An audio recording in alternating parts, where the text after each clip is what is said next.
Welcome to the Rim Break Rodeo. We hope this video helps. In this video, I will explain how to set up XEMU. XEMU is a powerful, open-source emulator that allows you to play original Xbox games on your computer. To get started, you will need a few essential files, specifically the Xbox BIOS and a hard disk image. We will go through each step, from acquiring these files to configuring the emulator, ensuring you can enjoy your favorite classic titles with ease. The first crucial step is to gather the necessary files. You will need the original Xbox BIOS, which is a small but vital file. Additionally, you'll require an Xbox hard disk image, often around 40 gigabytes in size. It is best practice to create a specific folder for XEMU and place both of these files there, keeping your setup organized and easy to manage for future use.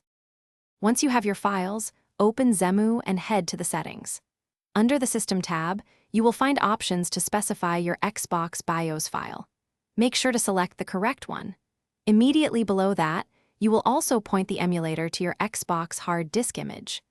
Don't forget to configure your game controller in the input settings, ensuring a smooth and enjoyable gaming experience right from the start.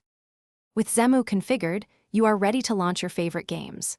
Simply add your Xbox game ISO files to XEMU's game library. Once they appear, select the game you wish to play and click to start. For the best experience, you might want to fine-tune display and audio settings. Remember, running an emulator like XEMU effectively often benefits from a computer with robust processing power and ample memory. Thanks for watching. Consider subscribing if we helped you.